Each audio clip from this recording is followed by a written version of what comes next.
Salut à tous, aujourd'hui retour sur deux personnages qui auraient presque pu devenir les mascottes officielles de Sega. C'est au début des années 1990 qu'un certain Carl Johnson imagine ces deux extraterrestres, ToeJam et Earl. Très inspirés de la culture hip-hop, nos deux personnages sont cool et amusants. Sega saute sur l'occasion et édite le jeu pour en avoir l'exclusivité sur sa Mega Drive. Face au succès du titre, la firme pensera même pendant un temps faire de ces deux personnages ses mascottes officielles, délaissant donc Alex Kidd qui, le pauvre, ne parvient pas à rallier les joueurs à ses nouvelles aventures. Mais l'histoire, vous la connaissez aussi bien que moi. Quelques mois plus tard, Sonic est un succès planétaire et ô combien plus dynamique que nos deux pauvres extraterrestres. Ce sera bien le hérisson qui portera l'étendard de Sega dans la bataille face à Nintendo.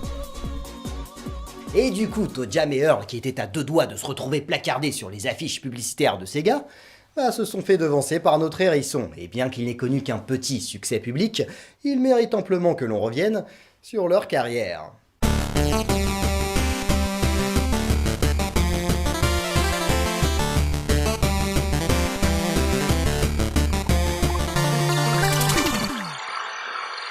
Nos deux extraterrestres voyagent à bord du Super Funky avec ses magnifiques baffles. Autant vous dire que ToeJam et Earl sont bien les extraterrestres les plus branchés de l'espace. Seulement, voilà, Earl insiste subitement pour prendre le volant. Avec sa maladresse habituelle, il entre en plein dans un astéroïde et nous nous écrasons sur une planète identifiée par notre GPS galactique comme étant la Terre. Pour pouvoir repartir, il va falloir retrouver l'intégralité des pièces de notre vaisseau. On ne connaît absolument rien de cette planète et encore moins de ceux qui y vivent. Les terriens. On commence par choisir le personnage avec lequel nous mènerons l'aventure, et nous visitons immédiatement les lieux. Des ascenseurs permettent de passer d'un étage à l'autre. D'ailleurs, lorsqu'un adversaire nous pousse en dehors de la terre ferme, nous retombons à l'étage inférieur. Il y a 10 pièces de vaisseau à récupérer, réparties sur 25 étages. Heureusement, notre thermocapteur nous indique si l'une d'elles se trouve à l'étage où nous sommes. A priori, c'est une mission tout ce qu'il y a de plus basique. Seulement, cette planète s'avère être particulièrement inhospitalière. Les terriens sont bien les créatures les plus étranges qui nous aient été données d'apercevoir. Leurs médecins sont totalement barjots et cherchent à tout prix à nous ausculter, leurs danseuses sont contagieuses, à leur approche impossible de ne pas bouger son corps en rythme et de se retrouver donc vulnérables, leurs marchands de glace sont tellement impatients de faire du commerce qu'ils ne regardent absolument pas où ils vont, même chose pour les consommateurs avec leurs bébés qui hurlent, il y en a même qui s'amusent à tondre l'herbe. Ils ont des distractions tout de même très étranges, et tous ces imbéciles nous font perdre des vies, on en a que 3. Signé avec ça, il y a les boîtes aux lettres qui cherchent à nous manger, des escadrons de poules qui nous balancent des tomates, des insectes qui piquent, des fantômes qui essayent de nous avoir par derrière pour nous effrayer.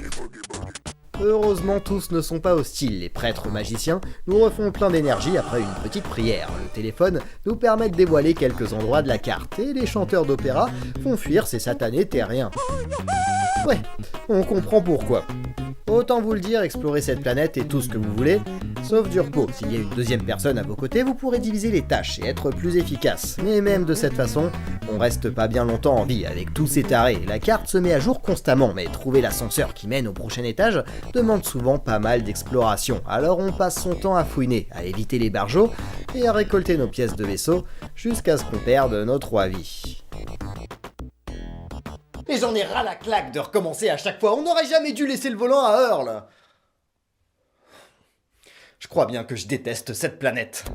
Regardez ces petits bébés qui ont des ailes et nous envoient des flèches. Et sous l'emprise de l'amour, les touches directionnelles s'inversent. Et puis il y a... Qu'est-ce que c'est que ce monsieur rouge avec sa longue barbe et son sac dans son dos? C'est vrai qu'il traîne tout un tas de petits paquets emballés. J'ai bien l'impression que c'est lui qui les laisse tomber. J'ai jamais pris la peine d'en ouvrir parce que je sais rien de leur contenu. Bon, je vois pas comment je pourrais empirer ma situation. Ouvrons-en un. Oh, qu'est-ce que... Eh, mais ça me permet d'aller beaucoup plus vite. C'est super comme truc. Attendez, j'en ouvre un autre. Une bouée? Le seul endroit où je peux utiliser une... Oui, je peux traverser les étendues d'eau. C'est bien plus pratique que de contourner l'étang. Ah, et une fois que j'ai ouvert un emballage, si je retrouve le même, je sais ce qu'il contient. Mais j'en ai encore plein à découvrir. Wow, ça m'a électrocuté ce truc.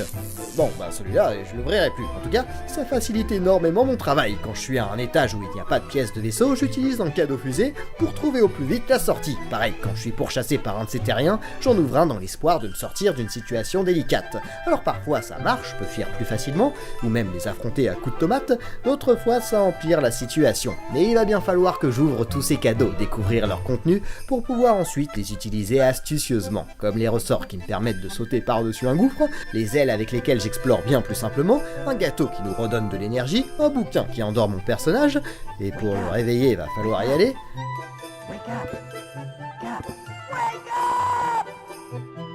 En s'y prenant bien, je parviens donc à récupérer chacune des pièces, et je finis donc par reconstituer mon vaisseau. Adieu cette planète, on rentre chez nous. Bien que finalement, je regrette pas d'y avoir fait un tour.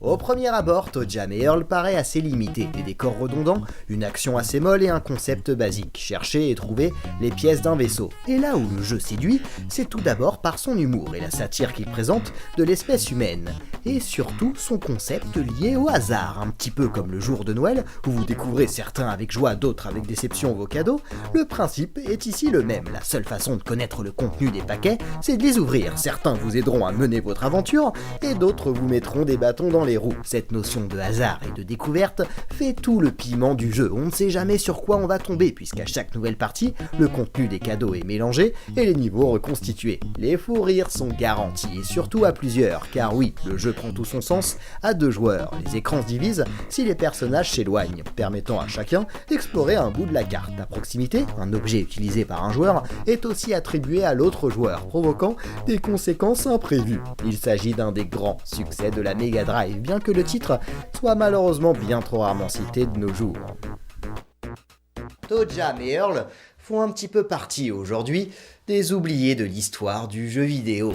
Cela provient aussi du fait que la suite de leur carrière n'a pas vraiment marqué les esprits. Le second opus sur Mega Drive s'avère être au premier abord un jeu de plateforme bien plus classique. Pourtant, les bonnes idées ne manquent pas. Revenus sur leur planète, Funkotron, c'est cette fois-ci les terriens qui sèment la zizanie. Le but du jeu sera donc de parvenir à les débusquer et de les capturer dans des pots de confiture. Le titre, tout aussi amusant, accusera une certaine répétitivité au fil des niveaux. Le troisième opus sur Xbox ne sera qu'un prétexte pour jouer sur la fibre nostalgique des joueurs. Celui-ci ne convaincra pas grand monde. La faute à un système de jeu bancal manquant franchement d'intérêt.